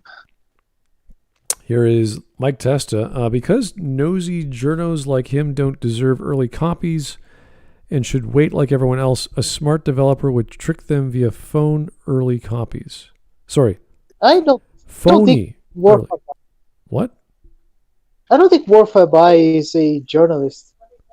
No. He seems like a average dude on Scotland. Yeah, I just don't get the premise. Yeah, but those guys are game developers are aware that the word of mouth of your independent YouTuber is more important to sales than video game journalists. It's just it's mainly out of tradition that they keep entertaining the game journalists. Well, it depends how big the because YouTuber is. It's not that they have no influence; it's that they still have enough influence to be annoying and breaking shit. I think if you have a medium-sized channel like SkillUp or Yogi, well, SkillUp is big. Like SkillUp is fairly large. I didn't understand a word. Sorry. Well, what we're trying to say is that IGN still has a lot of clout, and so does GameSpot and all these other gaming websites. So the small YouTuber might get a few, 100,000 views on a video of an advanced copy if he gets one, but he's not going to have the impact of an IGN. So people trust the individual reviewers more than the big ones, than the big magazines. I don't know the number. I don't know the correlation between people watching videos from IGN and people buying games from IGN. I don't know. I really can't say. I'm pretty sure that the individual reviewer on YouTube it's actually more trusted than but that's like from people like us who actually spend like days and listening to all these reviews and sorting through Metacritic and going through all this other stuff. The average consumer goes, I want to buy Cyberpunk. Oh my God. And they just go buy it. And it's like, it sounds amazing. They don't know anything else about it. So wait, you guys are telling me that you never bought Spider-Man Miles Morales because of the one review that talks about how it's a great game because it's I don't even know what console that is. PlayStation 4 and PlayStation 5. I don't have that. I don't care. Well, it's not a bad game. You don't want to play as the Black Spider-Man? I'm not gonna buy a game for console I don't have unless it's Asura's Wrath. Unless you're That's why you playing, gotta buy the console. unless you're playing as Venom, no, I don't think the Black Spider. No, look. Actually, the game is not bad. Miles Morales is not a bad game. It's actually pretty good. It is. Especially because it's built up by the last game, Spider-Man for PS4, which is a good game too. Now I mainly talk about gameplay. The story I didn't pay attention too much. I need to pay attention. Yeah, but it's still not bad. All right, let's keep going. For example, go after this video and watch some popular YouTube review of, say, Project Cars or Formula 1 2016, and I guarantee you this: you will never see any complex long pieces of driving. You won't see lots of overtaking, you won't see racing lines on corners and things. I always, whenever I'm doing a driving game, I always, and you can check all my reviews, you will see me doing at least one whole lap, which could take a couple of minutes. Because if you were wanting to buy a bloody driving game, you want to see what overtaking's like, what it's like coming up to other cars, what it's like getting on the racing line, how fast you can go around corners, what the handling's like. You're not going to see that if it's constantly cut. And it's the same in fighting combat games. You know, that's why, again, I put long lengths of combat in a lot of the games that I do. Some games you can't because there isn't any, so you kind of, it's all like short combat, but the vast majority of them is long combat. That's why I don't like to use a lot of cuts. I mean, if I'm trying to make a point, then fair enough, but if I'm just showing generic gameplay, then I like to let it run, even if I die in it, because there's no shame in dying. We all die in games, but if the reviewer can't actually play the game, how can he review the game if he can't even play it? And that's the problem with it. I mean, I don't think you should ever pre-order games. I think unless... Okay, he's just rambling at this point. It's just a rant. It's all rambling. It just rant. He's just venting out his frustration with the bad reviews. Yeah, I do this, they do that. It's like, yeah, whatever. I know, I can understand that. It's just... No, it is understandable. I feel like yeah, you still gotta be focused and like, what do you really want to say, and what point do you want to get across? You know. Well, he's arguing that the cuts are too short. You're like, that's YouTube. I'm sorry, that's just how it works. No one's really oh, they died in the game. Why don't they ever show them dying? It's like, I don't know. It's not as interesting. Like, there's lots of reasons why you make certain cuts for your videos. It's just about mistakes, even. Yeah, well, but whatever. Like, who cares? I think it's just one sort of mistake. No, I understand where he's coming from. Yeah, but it's not a big deal. Like, this is like, why don't they show the where they lose? It's like, they do. They show dying scenarios quite a lot. They show Mario jumping off a cliff. So, like, what's the big deal? I don't know. There's one exception for pre-ordering, and that's if you got into the open beta, which is pretty much the way the game's going to be on release, and you really enjoy it, because I don't see any problem then in pre-ordering the game. But coming back to my main point of this video, how all games are the same, I just want to leave you with something. If you look at all of the first-person shooters, or maybe even just shooters in general, not even first-person, third-person shooters and stuff, why is it that Prey, Half-Life 1 and Half-Life 2 stand out as pretty much unique examples of that genre? Everything else is nothing like them games. Nothing is as good as them games, in my opinion, and reviews are just opinions at the end of the day. But you're just being a subjective reviewer at that point. Like, I like these games. To be fair, Yeah, Half-Life is a really high bar. Half-Life 1 at least. I hear the second game isn't. Well, the 2017 remake or the original? The original. Well, Why? They made a remake? Of the original Yeah, of Half-Life 1, yes, Black Mesa. Black Mesa is the remake. I'm talking about 2. Oh no, 2 didn't. 2 wasn't the one for the remake. It was the original. Oh, okay. 2 was more a tech demo for the Havoc physics rather than. I mean, I don't know, I don't even think Valve made Black Mesa, did they? I don't think so. Aren't No, those no. PC it games wasn't. though? PC games, yes, but But that's I don't know if I would compare it because then you have to look at the consoles and what they can do, how much they could do. I don't know if I Also, would. yes. by the time of Half-Life 1 and 2's releases, consoles were good enough for those games. It's just that Valve was just uninterested in console gaming at that point. Okay. I'm assuming he's. I'm assuming he's referring because there's Prey and there's an unrelated game called Prey as well that came out in 2017. So maybe he's referring to that one.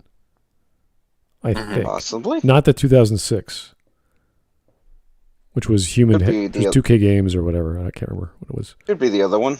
Yeah, it's probably the one. Also, yeah, because what Half-Life 2 has Also- the gravity gun, and then this one has the glue gun or whatever the hell that thing is. I can't remember the name of it, but it has a different kind of gun, right? And the same way Portal has a portal gun. Like it's a different kind of gun. It does something different. Like that's it. It's a special kind of first-person shooter. You're right. It has a special kind of weapon. That's a tool that's used to navigate and convert things and stop enemies and all this other stuff. It's like, yeah, you're right. It's a special kind of gun. If that's all it is, then all you gotta do is talk to indie devs and say, hey, do some fun things with mutators in Unreal Tournament or Unreal 3, 2K3 or 2K4, whatever engine you got, and make some interesting tools. That's it. That's something that is normal, that most games, or even music and books, the ones that are really good, they will stand the time. They will stand the test of time. The others that are mediocre to bad, they will be forgotten by everyone. Yeah, so it's really up to game developers of any scale to say, I want to make a kind of game with a hook shot. Or when we play Doom, when it has, what is it, the grappling hook in your shotgun or whatever, like there's all kinds of weird and cool weapons in Doom. And like, did he play those games? Did they come out in 2019? I think so. Doom was out before. The original 2016 was out. Yeah. Eternal, it'd be more of a toss-up. Yeah, I can't remember the date of that. So, like, the games are out there. There are great games out there. So maybe he's just bitching in general. What is? I don't remember the games from 2019. That's the thing. I don't think it was a really good year for games. Well, that's what I want. I want him to explain why Prey the game is so great, because everyone remembers the trailer. I remember the trailer. There's that doctor and he's looking in the mirror and he's looking in his eye. He's having a coffee, drink a coffee, and he's walking through his day and it repeats. It's like, that's a cool trailer. Yeah. But how was the game? I never played it, so I don't know. But what's the great thing he likes about Prey? Because I'm sure there's all kinds of great games out there that he hasn't touched. Because it's like Red Dead 2. It meets the standard. Yeah, it's not as good. Let's not. Yeah, really high standard. There's no problem with that standard, but Jesus Christ. Like, it's kind of like this first world problem. There's not enough fun games of my quality. It's like, dude, change your way of viewing games. There's all kinds of great games, indie games, small games, absolutely, mobile games, you name it. So there's always something that's awesome out there, and you just haven't discovered it. And that's why I take videos like this kind of like a joke, because like whenever I play a racing game, play other games. Try a different genre. Try a different platform. There's like $15 games that are great. Go out there and race your real car. He's really ranting about. He's really ranting about the critics that do bad jobs. I guess, yeah. Well, and I can understand that. Again, it is kind of BS, but I don't know. You know, that's just how it's been for a while now. I don't think it's ever Yeah, going to it change. is a really old Like, problem. you would just have to stop listening to them. It seems like. Yeah, I guess I don't know. It seems like a weird video for him to bitch about, or topic rather, because we've known this for decades. So. Oh yeah, I mean, if it'd be nice to see a video where someone just gives the critics a hard time and it's just riffing on them. That would be something. Yeah. But... You'd have to point to a specific review, though. It wouldn't just be it wouldn't be generic like this. He's just the exaggerated swagger of a black teen comes to mind. okay. Okay. That's what a reviewer said. All right, let's go. Yeah, but games all stand out to me because they were highly immersive games in very well built environments that sucked the player right in. Yeah, so is games by Bethesda. That's fair. I mean, Bethesda, it's not really the best but company, but they do have games that are really immersive. Even that really suck your time. Even Fallout 4, not as great as the previous Fallout, still immersive. Get you involved in the Fallout world. I love Fallout, so you're gonna want to play it at least once. I'll say that about Fallout 4, but after that, it's up to you. Not much beats New Vegas at this point. That's the standard. See, Vegas, for all its problems and all its low quality graphics or whatever, I play it once a year because it's just fun. I just want to go back there every year and try something new. It's just that good, yeah. It is that good. The characters are all there. The classes, the factions are all there. Like I want to go back to that world. Fallout 4, I'm like, I could take it or leave it. It's all right. The shooting is a bit better. Fallout 4, you play for doing the missions with Preston Garvey. Hey, there's another settlement.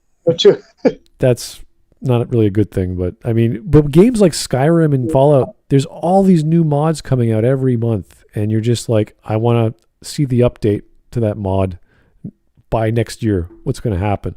So there's reasons why these games are coming back to every year. There was a time that I have Skyrim on my PlayStation that all the time that I was going to play, I was going to the mods page to see what's the new mods I could install. Yeah. For my game. So we compare those style of games, which are highly moddable, to these AAA published console titles like Red Dead and Witcher, and their updates are usually just DLC packs or DLC story experiences, and that's fine. But there's some mods for The Witcher 3. Not so much. I don't know about so much. There are loads of mods for The Witcher 3, but that's not, to me, that's not the experience of The Witcher. It's the storytelling, it's the world, and it's not the same feeling as Fallout or Skyrim. It's its own. The point of those games is to have a big, large world that is to me that is moddable. It's more than just the story. With Witcher 3, it's very focused on getting your daughter back. So I guess it's for whose ever cup of tea it's for, or who it's preference towards. Because he's just saying, I really like Prey 2. I'm like, Prey 2? Really? Okay. I mean, sure. It's not bad. I prefer plastic cups. Okay. Anyway. Give you a sense of actually being there. Everything was kind of believable what was going on. It rewarded you for exploration. Everything was rewarding you. The maps were developed in a way that everything made sense in them. It wasn't just, I put that there, that there. I remember that YouTuber we watched, I think a year ago or whatever, and he talked about, if only Zelda had a fanfare when you opened a chest, I would like it more. Someone literally say that? Yeah. The trumpet fanfare? The trumpet fanfare, yeah. He wanted that sort of visual and audio cue that when you got an item, that the game told you how awesome you were. And it was like, really? You need that jingle? Like in Zelda, or did he say that something from Zelda and wanted it in another game? It was one of the Zelda games. that did not do That that. he wanted it in Zelda. You know that do from the original Zelda? He wanted something like that from Fallout. For Fallout. Yeah. Oh, okay. Okay. Well, that kind of that's kind of a toss up. It was either What? Fallout or it was what was that game? Game series BioShock. Like BioShock did not have the fanfare. You wanted music to find the I item. mean, ultimately, what does it matter? But That was his solution. Like he didn't really have a good answer, but that was what he came up with. He wanted more personalized, I don't know, positive feedback for doing whatever he was doing, which was like looting a corpse or whatever. You're like, okay, I guess. I mean, that's your thing. So. well, if he was for everything, that was going to be fucking stupid. But Just finding more like ammo for my alien gun is enough. That's true. Yeah. I don't need. I'm like I just want to blast people in Megaton again. That's all I care about. Yeah, it's too generic for him. He wants everything to be more personalized. He didn't like the randomness of the Fallout experience or whatever. It's like, okay, I guess. But that's just his bag. That's kind of the point of the series, though. It's like you're I want to cover nuclear them in Fallout. You gotta look for shit. Oh, it was all just perfectly thought out to bring you into this environment that was believable. Sure, Prey had issues. It didn't have as many different monster types as I would have liked, and some of them weren't that great, but my goodness, what a fantastic game that was to play. How immersive that was to play. Just the different things you could craft. The glue gun was amazing, as was the gravity gun in Half-Life, and when it got swapped around so you could actually get humans with it and monsters. That was just fantastic. The whole lot of them games were fantastic because they weren't made with the 101 blueprint of how to make a first-person shooter. Now look at Battlefield. Look at how that's devolved over. So now he's bitching about World War games or combat games. It's like so he said it's Or like devolved. Kinda. What? How? Battlefield 3 is still the better Battlefield compared to Battlefield 4 or Battlefield 5. Battlefield 1 being the exception. this is more generic problems he's having because Hey, military game there's bad. honestly, there's nothing to tear apart on this video. We are But just he's saying talking it's about video devolved. games. I don't.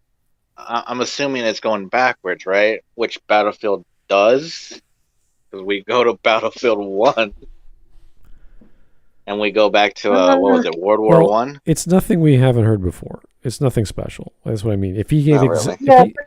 if he gave examples, During the I'd be During like, the time, I think Battlefield 5 was launching. I think so, and Battlefield 5 was really a big flop. Oh yeah, sure. That was weird. Well, maybe because Hardline. Remember, Hardline was not really that good. Then came Battlefield 4, which was and Battlefield 1 was really I good. forgot about Hardline. Well, Battlefield 1, which was really good, and then Battlefield 5, which was a fiasco. Was 5 So- the one where they replaced an entire military battalion with 2 women? Yes. Well, 5 was in Norway, and in Norway there was no shooting. Mm-hmm. anyway, military shit. games bad. Okay, let's keep going. No, not Yes, really. I think Battlefield- for generic games bad. Generic shooters bad. 2 was it's probably at its peak. It's just kind of gone downhill after that. Slowly at first, but then it's just fell off a fucking cliff recently. I mean, how many times have you been in a game like that? And Call of Duty's the same, and others where you'll See? look at the map and you look at where you are and you'll think, my goodness, I can flank these. That building over there, and then you start run for the building, and then a big screen thing comes up. You have run out of the area. You have 10 seconds to get back, and it's like, what the fuck are you? What the? So now he's bitching about the linearity of certain level design. That even the previous guy we covered talking about Uncharted, it's like you wanted to go around the cliff, and it's like no, you're exiting the area. So Uncharted was it was really, you could have a really little bit of rewarding for not killing the guys. Call of Duty really depends. Well, this is again when we talked about it at the time that, why isn't there a non-lethal option? Why can't they have some more advanced or robust stealth? It's the same argument. It's like, why can't games be bigger and better? It's like they're not designed to be that way. To correct the Uncharted thing was because that was the area that you're supposed to exit once you kill all the guys. So he was bitching that, like, even if you find a way to not kill those guys, like if you sneak around them, you can't climb up the area because you still got to fight them. That was his was his problem. There are scripted events, but that's how they made it. I don't know what else to tell you. To be fair, it would be really cool to pass with a non-lethal way in Uncharted 2, but they didn't make that way. So. No, Nate just magically heals from his bullet wound, and then you're able to fight all of them. Yeah, this is not Metal Gear Solid. You have to kill everyone before you advance. That's nothing new in video game design. Is it silly? Yeah, it's silly, but that's the nature of the game. Yeah. They can't program every single element of a gamer who is good enough to sneak around people or run around or whatever. So yeah, that's a game design issue. You can't criticize a developer for it when the game allows for these things very openly. It is annoying to see you are getting out of the mission area in Call of Duty, but I kind of understand because it is a linear game, it is a linear story, and they want you to see that story. Yeah, but also, who plays the story? They just go to multiplayer. Some weirdos like me play the story. No, there's nothing wrong with that. I used to love the story modes. I don't know, like Advanced Warfare, I just didn't really care. Black Ops 3 and 4, they have nothing to do with like the previous 2 games. All right, let's go. Well, actually, there's no story mode in Black Ops 4. Gaming 2019, guys. It's absolutely disgraceful. Everything is the same. And I've been looking a lot this week into indie, looking for anything, looking for some gems, because I want this channel to have the best games. I want to bring you the best games. Games that maybe I want the best games that I like playing. It's like, fine, whatever. Big channels are going to miss because they're just too busy cashing in on the big AAAs, no matter how bad they are. Oh, let's do that. And I just... honestly, no. I'm just fed up with... I'm sorry, watching someone create ammo and Prey is not very exciting. I'm just, That's why people cut their grinding. Well, I don't know. What do you feel about that statement? He says games are just getting worse. I can kind of understand what he's trying to say, but what do you guys think about that? I want examples. He's just ranting. I think so. What he mean? Yeah. I think his issue is that he's oversaturated, and there is an issue with mediocrity of AAA games. Yes, where the AAA is mainly not the grand resources that went into the game, but rather has it been made by a big company, and that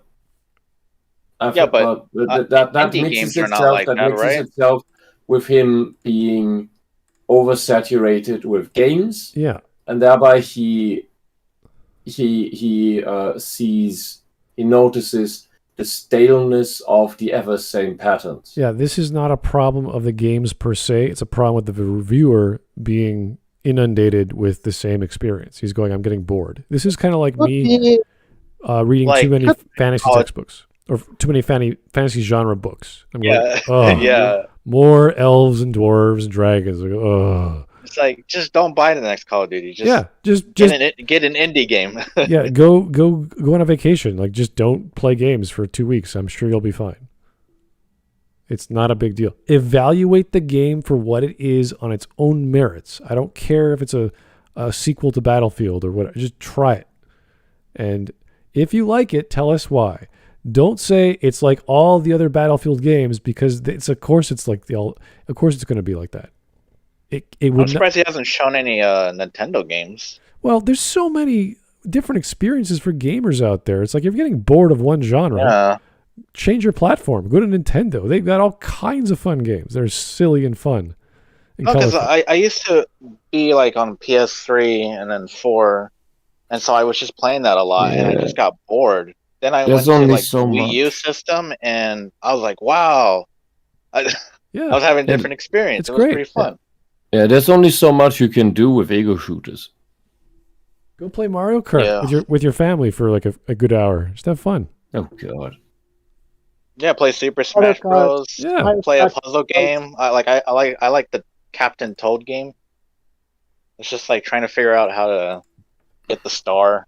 Yeah, that was a lot of fun. To me, this is nothing more than an elitist going, "Oh, so much foie gras. I can't. It's all the same." It's like, dude. Okay. Don't eat steak every day. There you go. Get some potato soup. Yeah, just eat some chips. Eat some chips. You'll actually like it. Yeah. And if you just want the Rockstar games, then great, you're set. Just don't buy anything else. You'll be happy. Yeah. Doing these, I'm giving them airtime. To be honest, I mean, I look at that Rome game, Imperator Rome. It's like I was kind of looking forward to that until I watched somebody play. Oh, Imperator Rome simulator. Rome. Hang on, that looks more like fucking work than actually playing a game. It just did not appeal to me. It just did not look fun at all. Yeah. And yet that whole. So Imperator Rome, it's the game that Paradox turned off, basically after they did a massive re-improvement of the game. Back in 2019. The problem with him here. That's just that he's complaining about the genre that he doesn't enjoy. If he played Toho, he probably wouldn't enjoy it. What is Rome again? It's a strategy game, right? Yeah, it's a great strategy game, and it was a big flop in 2019. I remember being hyped for the game, and the game was really not really that good for great Paradox games. When they did the re-improvement in 2021, that is the year they shifted out their company and decided to turn it off. Turn it off the game, and it's now being redeveloped by the modders. All right, let's go. So yeah, I can understand his point with Imperator, but I don't think it is by the same reasons. That idea is so appealing to me, but the way they've done it, it just looks like they've made it as complex as they can for the sake of making it as complex as they can. One thing I hate is menu after menu that drills down to another menu, then another menu, and no, it is just the UI on that just looks atrocious.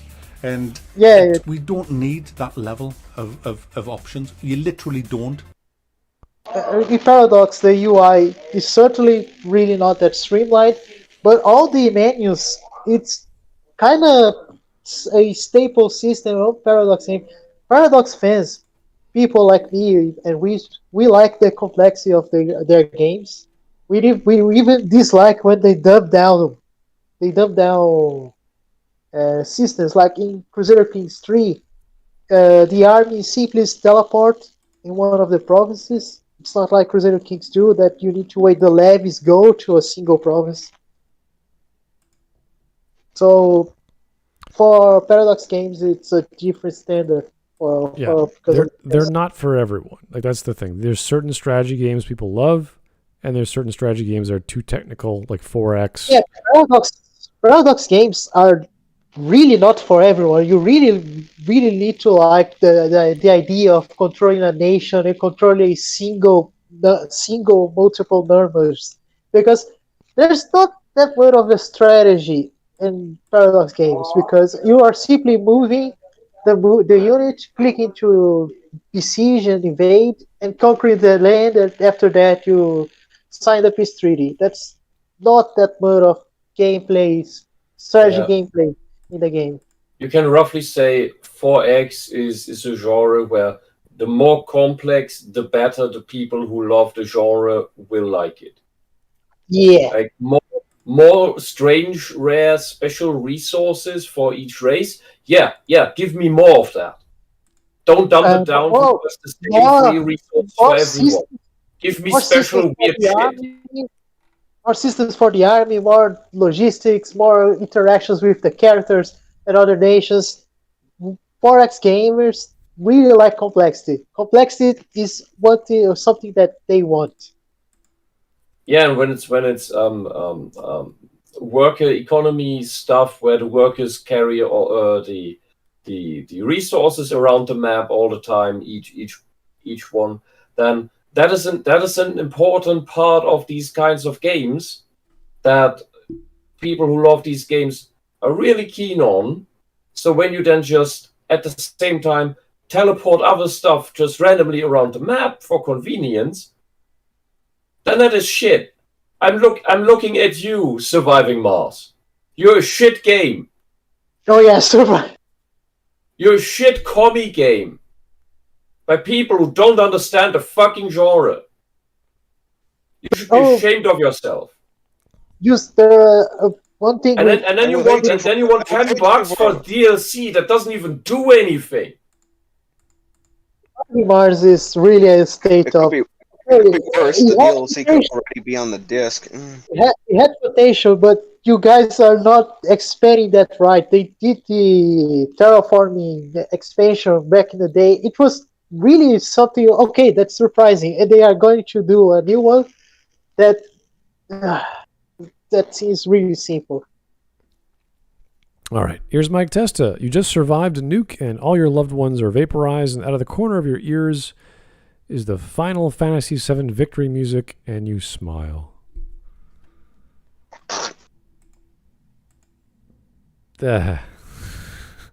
So, finalizing the 4X games, when I saw the screenshots for Victoria 3 and I saw the numbers for the population, instead of being, 10 pops, it was 10 million pops on that province. I was, there we go, that's Victoria. There is the classes, the workers, the ideology, the resources, the RGO, the complexity. Showing that screenshots of Victoria 3, I was like, yes, finally. So, again, this is just a video about a guy who's very specific on his taste, getting pissed off that he's not getting what he wants from very, very high-budget games. That's okay. Fine. Taking it a bit play smaller games. Just take a break. Just don't make videos where you bitch about nothing. It's kind of pointless. Don't. Total War pretty much proved that. And yeah, developers seem to have lost their way. They've lost their way. And it's sad. And that's why there's been nothing really coming out on my channel this week. I've just been kind of sitting here banging my head against the wall. Kind of. Good news is I've got more DAO on Monday, and I'm definitely reviewing that because I've been waiting for that for bloody ages. So we've got that coming out. I'm just going to spend this weekend streaming, and I'm going to be streaming games that I fucking enjoy playing. So there you go. That's fine. See you on Twitch. Right, Rabbit. That's press totally Y fine. and you'll gate crash. That's it. Right now, spam X and kill them all. You don't need to face them. Just come on. Don't hide. Fucking fight them, you daft rabbit. X. That's it. Just keep spamming that. You don't need to face them. The game will do that for to be you. fair, it is funny. That's It is funny. right. Just keep spamming the X. Still don't get it. That's it. You're kicking their asses. Just hit Dude, the go. Oh, okay. there's another one behind you. Oh, yeah, you didn't need to Okay, aim. And here. you want to play Bayonetta on hardest difficulty. Alright, you can stop now. You can stop! Fucking, you break me controller. And now your prize. You get to ring the bell. Yes. One ring. One. Calm down, man, you break me fucking bell, you daft little rabbit. Okay, that's kind of funny in an ironic way. You little twat. All right. And that's it.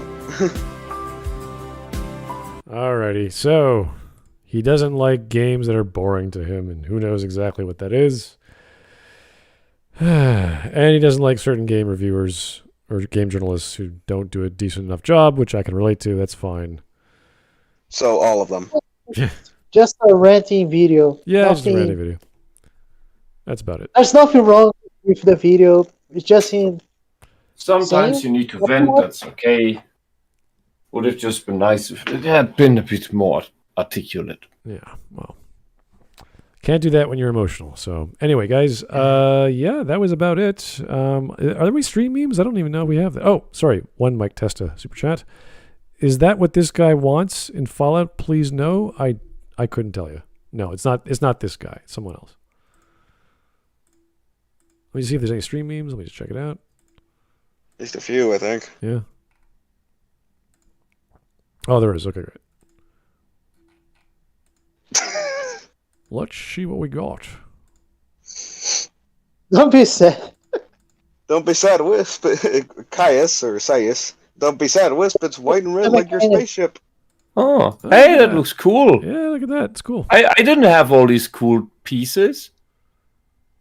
I only had bricks, but it still didn't look like total shit. Oh, that's interesting. It's But like- this looks cool. Yeah. Here's the top part. Okay. That's pretty neat. If you see mine, you'll laugh. Oh, they got bubble. That's cool. I still have it. I still have my final one. Nice. It's in some Alright. box in an attic, I think. This is great. No, it's like plays a badass robot chick. The fishing is the real game. There we go. All right. Yeah. Now it's the true philosophical experience for. Yes. Oh god. Fishing games. It is the fishing in Automata is very, very quick. But it's a fucking achievement collection bullshit. The most insulting game over screen I could find. Thanks, Wisp and Devil May Cry. Oh, Sticks. You are Yeah, dead. Sticks is not really No, that good. I'm dead. I You'll don't be know. out Sticks, getting laid. Shards of Darkness. Wait, It's not really Lean that in good. closer to the screen. Stealth game. Maybe not. Dead again. Don't be confusing Is with that your- Sticks The X loading and screens Hammer. All right. The Well, loading screens are a decent laugh though. yeah, they're a minute and a half long. If you guys want to watch Sticks dead screens, up to you. Here is Yeah. Sarcastic Hawk. Red Dead Redemption 2, no Hawk, something ain't right. Hey, man, you're busy. That's how it goes. Yeah, Besides, we have Discount Hawk, Well- which is Eric. we had a ranting British. Yes. We had a ranting British man on his channel. That's more than enough. So, He wasn't even Is he ranting British? that much. He wasn't It's even weird. that He sounds angry. Hispanic. well, he I was feel ranting like about something. I feel let down. I feel let down. He wasn't No, even it's that fine. angry. Smudcast. I just saw Red Dead and I was like, oh. Okay, Smudcast, during the part where he talks about like the racing games and shit. So you're angry. We get it. Yeah. Cutie Look, patootie. everybody gets angry once So in a you're while, mad about right? game journalism? Yeah. Yeah. Yeah. So pulls up the chair, sits down. You're mad about game journalism. Where are the bad games? and Welcome why to are the they- club. Why are they bad? Tell us now. Yeah, he didn't even give an example of a legitimately bad Yeah. game. It's like I gave the ones that are like the biggest offenders, like E.T., Superman 64, Sonic 06, like Big Rigs. It's like all those are like really bad games. That's like it's like it's like those are the kind of games like yeah they're bad, but it's like they're good in the way that we can riff on them. Pepsi Oh, Man. Batman's bad. His only example, the only example that he talked was Days Gone and Imperator. Imperator being really a bad game during the launch. Even then, Even yeah, even it's like, then you yeah, can- yeah, you- even then there's a lot worse. Days Gone, people in the chat said that he's not that bad. I don't know. All right. It's not my type of game. Exactly. At least Days Gone, from what I've seen, at least it's like it has at least a couple redeeming qualities. Meanwhile, Game's so good, it makes people go on rants about the industry. Well, Yeah. not that good, That's- but it gets the point across. That's his standard. Yeah, that's the baseline. go outside and touch cars. That's a damn Or fine maybe beard. don't. Uncharted says you can't go fishing. Yeah, you can't go fishing in a sports game, so that's kind of. You can buy a fishing sport Tell- game, Oh god, oh which god, is oh god. better. Don't tell the Japanese. They will Well, find you a can't- way. you- Yeah, soccer game. FIFA, it sucks because you can't kill people. Can't kill fish. No. The next Mario Kart will surely have fishing. Why are we talking about Skyrim? I Bethesda's would moved actually upstairs. love a Super Mario fishing. That would be great. We've I had think that every other sport except fishing. Exists. There's mini Mario- games for it. Well, there's mini games for it in Mario Mario- Kart.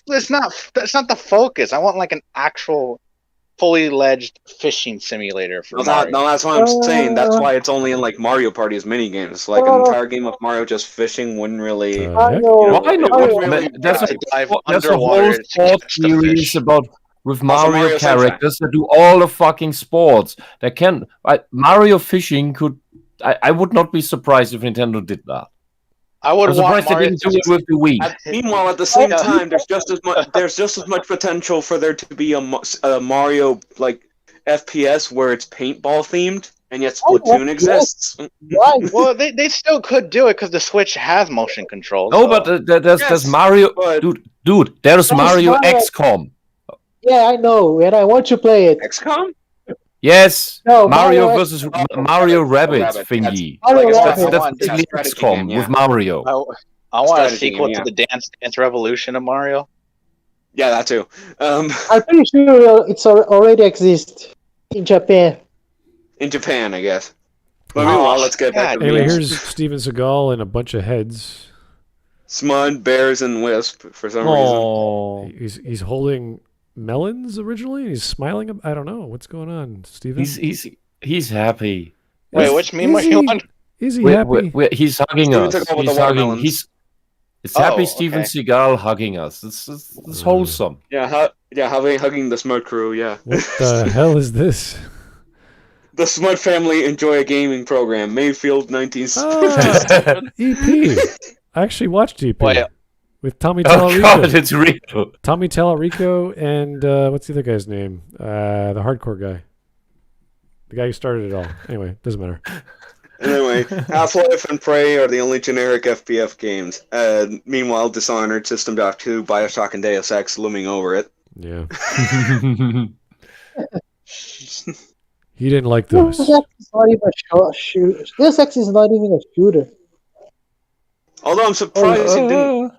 Oh no, never mind. I was gonna say I'm surprised he didn't bring up like Deus Ex, which is like the very obviously infamous Invisible War, but everyone made that one. So Deus Ex 1. The original, yeah. Yeah. Ho ho. Okay, guys. I don't even it talk holds about up the a little others. bit. Hey, it holds up. Hey, the original holds up more than Invisible War. Let's be Oh honest. God. Yeah, the original is In the only some- one that matters. Like, fuck the rest. It's like talking about Highlander. Hey, Human Revolution is good, and that's a prequel. Starring Adam Jensen. It's like Human Revolution is a better choice-based storytelling game than all of Mass Effect and most of Dragon Age. Well, because Until you the have your big red versus blue choice in the end. Well, you still have 4 options. No, at the end. you have 12, depending on whether you kill everyone or you don't kill everyone. You get slightly different sentences. Yay! Hey, it's better than Mass Effect. This is arguably true. What an achievement! Going to the bathroom successfully is an achievement compared to the ending of Mass Effect 3. Yeah, true. Yeah, you made 40. Hooray! Yay, you didn't miss the toilet. Fantastic. Okay. It was a black hole. Yeah, well. That was the video, guys. Wasn't that long, but just a ranty, hardcore, elitist gamer who loves Red Dead Redemption. So It wasn't bad. Complaining game journalism. Which wasn't crazy. Complaining about game journalism as if that's anything new. like his arguments weren't wrong. They just weren't very detailed and referential. They weren't focused, I think. Yeah. Then you started Unfortunately. going on about how great Half-Life 2 and what was the other game you mentioned? Prey and Prey. Okay, yeah, he just mentioned. He was saying how great that was. and he showed us like 10 minutes of him making items in Prey. Like, thanks. That's real exciting. Anyway, thank you for the suggestion, guys. Keep them coming. Whatever else you want us to cover is fine by me.